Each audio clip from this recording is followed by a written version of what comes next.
penaklukan kota Damaskus dan Fihl. Assalamualaikum warahmatullahi wabarakatuh. Kembali lagi di Lais Media. Kali ini kita akan kembali kepada tahun 13 Hijriah setelah terjadinya Perang Yarmouk. Setelah mengalami kekalahan dalam Perang Yarmouk, sebagian bangsa Romawi berlindung ke kota Fil. Di sana mereka kembali membentuk kekuatan pasukan berjumlah 80.000 orang. Bahkan tak hanya itu, bantuan besar dari Kaisar Romawi juga tengah menuju Damaskus. Abu Ubaidah radhiyallahu an menimang-nimang dan merasa bimbang di wilayah mana dia harus memulai. Apakah harus menuju Damaskus? Konsekuensinya dia harus meninggalkan Fil. Padahal pasukan Romawi tengah menghimpun kekuatan di sana. Tak menutup kemungkinan sewaktu-waktu mereka akan menyerang pasukan muslimin dari belakang. Atau dia harus menuju Fil, namun Abu Ubaidah mengkhawatirkan pula pasukan Romawi yang telah berkumpul di Damaskus dan kekuatan mereka jadi membesar. Abu Ubaidah lantas menulis surat kepada Amirul Mukminin meminta putusan ke kota mana dia harus memulai serangan.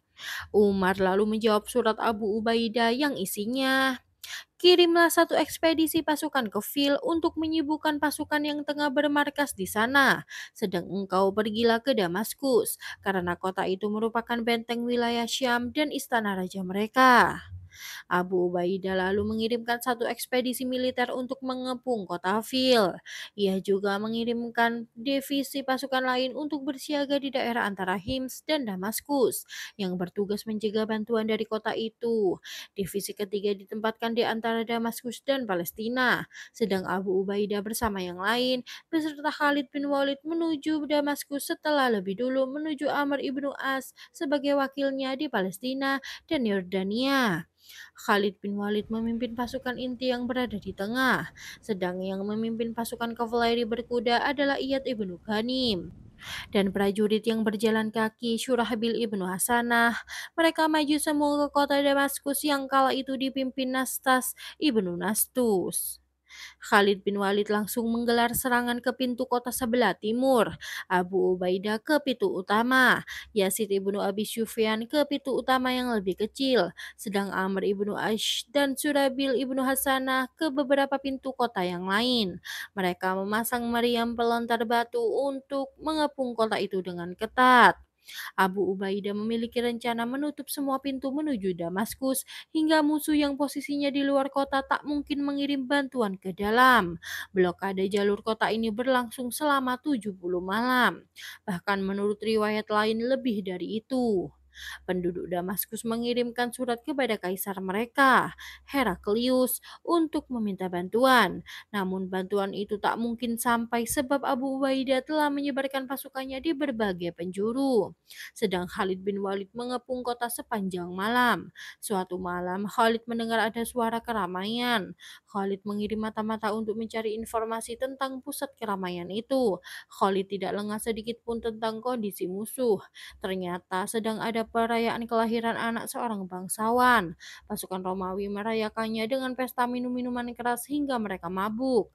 Sebagian tidur, sebagian lain sibuk dan meninggalkan pos-pos penjagaan mereka. Tak mau kehilangan kesempatan, Khalid mengambil tali berbentuk tangga dan mengaitkannya di tembok kota.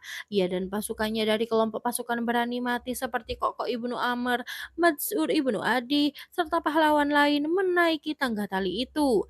Khalid mengatakan kepada pasukannya, jika kalian mendengar takbir kami di atas pagar, maka bergeraklah ke arah pintu-pintu kota.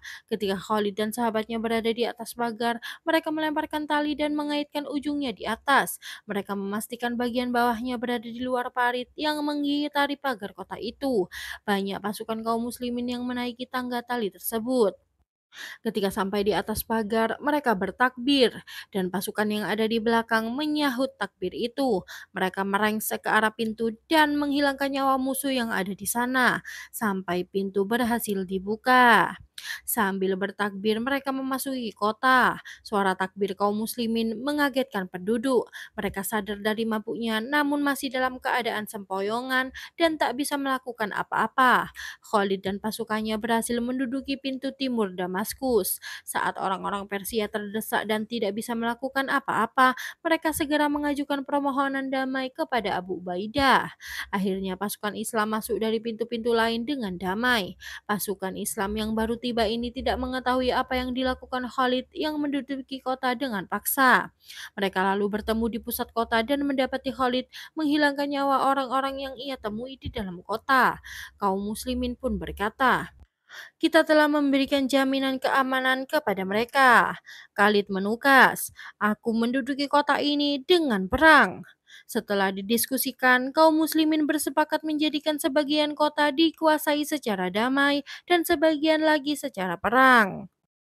Abu Ubaidah merasa yakin kota Damaskus benar-benar telah dikuasai. Ia menunjuk Yazid ibnu Abi Sufyan menjadi wakilnya di kota itu. Setelah itu ia meluncur ke Fil. Bertindak sebagai pemimpin pasukan front depan adalah Khalid bin Walid, pasukan sayap kanan Abu Ubaidah, dan pasukan sayap kiri adalah Amr bin As. Sedang yang memimpin pasukan kavaleri berkuda adalah Dirar ibnu Azwar, dan pemimpin prajurit infanteri adalah Iyad ibnu Ghanam. Mereka sampai di kota Fil saat orang-orang Romawi telah menyingkir ke daerah Bisan. Pihak musuh mengalirkan air di sekitar Fil hingga membuat daerah itu tergenang. Tentu saja hal ini menghalangi kaum muslimin dan orang-orang Romawi. Pasukan muslimin kemudian menulis surat kepada Umar bin Khattab memberitahukan kondisi mereka, termasuk siasat yang dilakukan pasukan Romawi. Sambil menunggu jawaban khalifah, kaum muslimin senantiasa siap siaga. Siang malam mereka tak lengah sedikit pun. Pasukan Romawi menyangka kaum muslimin terlena hingga mereka menyerang di malam hari. Namun serangan itu disambut dengan sangat cepat oleh kaum muslimin. Pasukan muslimin terus menyerang pasukan Romawi hingga pagi hari dan hingga malam berikutnya. Ketika malam makin larut, tentara Romawi kabur, sedang pemimpin pasukan mereka, Saklap, kehilangan nyawa. Kaum muslimin terus mendesak hingga musuh tenggelam di genangan air yang mereka buat sendiri. Kaum muslimin berhasil menghilangkan nyawa hampir 80.000 musuh. Penaklukan Fil terjadi pada tahun 13 Hijriah.